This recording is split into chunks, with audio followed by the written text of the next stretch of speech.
কথায় আছে সংসারের খিদে সহজে মেটে না, ফলে জীবন সংগ্রামে তাদেরকেই অবতীর্ণ হতে হয় সন্তানদের ভরণ পোষণের জন্য। তেমনি একজনকে লক্ষ্য করা গেল উত্তর 24 পরগনার হিঙ্গলগঞ্জে। তার নাম লক্ষ্মী গায়েন।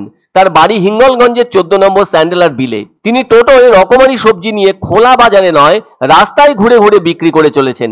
জানা গেছে লক্ষ্মী দেবীর পরিবারটি বড়ই অসচ্ছল। তার স্বামী অনেক দিন অসুস্থ ছিলেন, তখন তো কিছুই করতে পারতেন না। ফলে 2 মেয়ে 1 ছেলেকে নিয়ে লক্ষ্মী দেবীর 5 জনের সংসারে দিনের খরচ তো কম নয়, সেই অর্থ কে দেবে? এদিকে 3 ছেলে মেয়েই তো পড়াশোনা করে, ফলে সেই খরচই বা আসবে কোথা থেকে? লক্ষ্মী দেবী জানান বর্তমানে তার স্বামী এখন অনেকটা সুস্থ থাকায় উনিও সবজি বিক্রিতে মন লাগিয়েছেন। এদিকে সংসার খরচের বড় অংশ সবজি বেচে জোগাড় করতে হয় লক্ষ্মী গায়েনকেই। কিন্তু কাঁচা সবজি সব দিন সমানভাবে তো বিক্রি হয় না। তার কারণ অনেকেই তো ওই রকম ভাবে রাস্তায় কিংবা অন্য কোথাও ঘুরে ঘুরে সবজি বিক্রি করে থাকেন, ফলে প্রচ্ছন্ন প্রতিযোগিতা আছে এক্ষেত্রে। সেজন্য প্রতিদিন এভাবে ঘুরে ঘুরে সবজি বিক্রি করে সংসারের খরচ ওঠানো অত্যন্তই কষ্টের। জীবন সংগ্রামে নামা লক্ষ্মী গায়েন জানান এ পথে তিনি অনেক দিন হলো নেমেছেন। তখন তিনি প্যাডেল ভ্যান রিক্সা চালিয়ে চালিয়ে ভীষণই কষ্ট করে রোদ বৃষ্টি ঠান্ডার মধ্যেও সংসারের প্রয়োজনে সবজি বিক্রি করে গেছেন। একদিকে স্বামীর চিকিৎসার খরচ, ছোট ছোট ছেলে মেয়েদের খাওয়ার খরচ, পড়নের খরচ এবং এর পাশাপাশি পড়াশোনার খরচ তুলতে হতো তাকে, যা বড্ড কঠিন হয়েছে তার কাছে।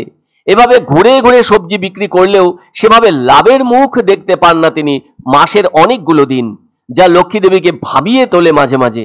এছাড়াও তিনি স্থানীয় এলাকার ভেতরে থাকা রুবুমারি ও স্বরূপকাঠিতেও সবজির টোটো নিয়ে পৌঁছান।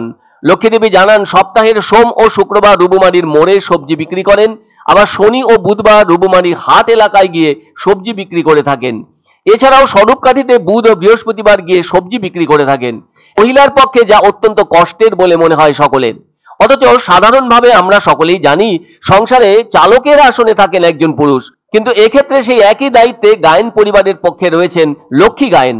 সমস্ত সংসারের বোঝা নিজের কাঁধে তুলে নিয়েছেন এবং টোটোর হ্যান্ডেলে হাত রেখে সবজি বিক্রিতে মানুষের দুয়ারে দুয়ারে যাচ্ছেন লক্ষ্মী দেবী। আর এ কাজ করতে গিয়ে তার নিজের চেহারারও খারাপ অবস্থা দেখা দিয়েছে।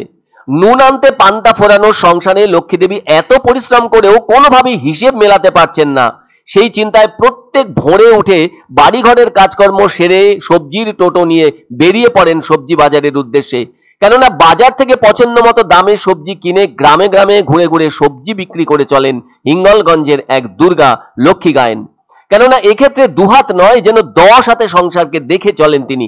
লক্ষ্মী দেবী জানান নিজের জমানো পয়সা দিয়ে এবং সেই সঙ্গে স্বেচ্ছাসেবী সংস্থার সহযোগিতায় টোটো কিনতে পেরে যথেষ্ট খুশি হয়েছেন তিনি এবং তার পরিবার। আর এভাবেই তিনি যেন তার দিনলিপি লিখে চলেছেন কঠোর পরিশ্রমের মাধ্যমে। এমন অবস্থাতেও কোনোভাবে হার মানতে চান না হিঙ্গলগঞ্জের সবজি বিক্রেত্রী লক্ষ্মী গায়েন।